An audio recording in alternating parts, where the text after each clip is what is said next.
eletrostático. Então, até agora a gente falou sobre os processos, né, que ocorrem de condutor, né, os processos de conduções elétricos, e também falamos sobre os processos de pontiforme, né, onde eu tenho um equilíbrio, né, eu tenho uma constante que vai determinar esse processo de energia que ocorre dentro do meu sistema.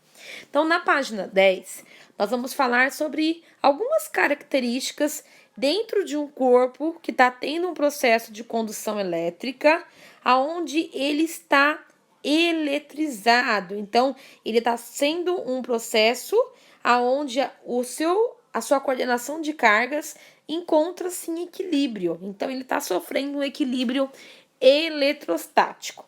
Quando nós falamos de temperatura, de condução térmica, nós chamamos esse sistema, né, de equilíbrio térmico. Então, lá no processo de condução térmica, onde nós citamos aí a convecção, os processos de condução, nós citamos sempre o processo de quando dois corpos, né, encontra-se a mesma temperatura, eles estão em mesma temperatura, chamamos de equilíbrio térmico. Então, esses corpos tinham temperaturas diferentes e após um intervalo de tempo juntos dentro desse sistema, eles alcançam a mesma temperatura.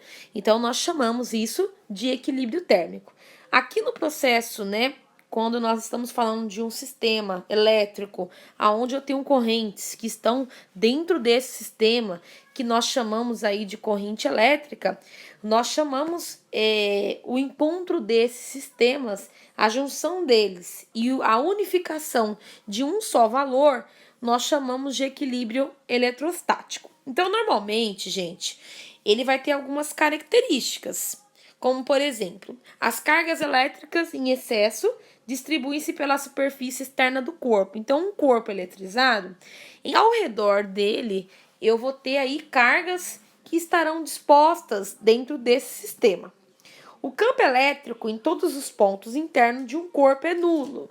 Então, vamos imaginar, né, que do lado de fora, na parte externa, eu tenho essas cargas elétricas, só que dentro do meu corpo, sempre eu vou ter a energia igual a zero. Ela sempre vai ser zero. O potencial elétrico em qualquer ponto do corpo, interno ou da sua superfície, é constante.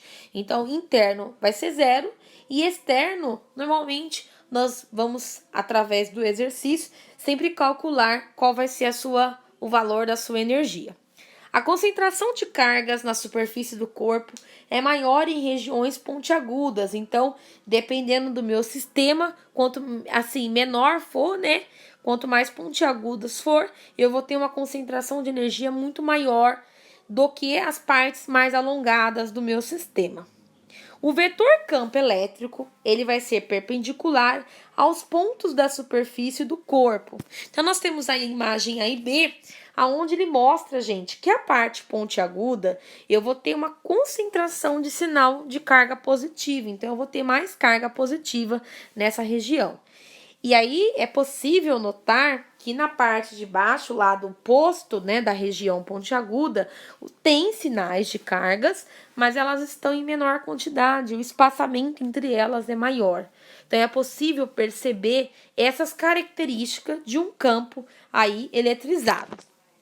Automaticamente, gente, todo esse campo eletrizado, ele só vai ter cargas positivas. Nós não vamos ver dentro de um sistema eletrizado aí cargas negativas, apenas carga positiva.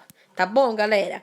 Outra coisa importante, gente, para calcular, né, gente, compreender, né, analisar esse meu campo elétrico, eu sempre vou ter a presença de um potencial elétrico, que é a minha voltagem. Eu sempre vou ter, gente, a minha distância, o meu deslocamento. Então, essa energia, essa voltagem, qual foi o índice de movimento em que ela ocorreu? Qual foi o deslocamento dessa voltagem? E eu sempre vou ter aí, gente, dentro de um condutor esférico, o raio eletrizado, que vai ter sempre a carga, né, como sinônimo de representação. O K, gente, ele é a minha constante, como nós vimos aí no conteúdo anterior, da página 9. Então, ele vai ser a minha constante, tá bom, galera? Na página 11, gente, nós vamos ter aí alguns exercícios, né, para finalizar esse capítulo 1. Então, exercício 15, 16 e 17, tá bom? E aí nós já vamos para os exercícios de revisão e início do capítulo 2. Então, nessa semana, nós tiraremos todas as dúvidas que tem em relação às cargas elétricas pontiforme, as cargas elétricas, né, aonde vai sofrer o processo aí de eletrização, e sanaremos também as dúvidas dos exercícios com a correção, e eu estou à disposição de vocês, tá bom, galera? Até a semana que vem e muito obrigada!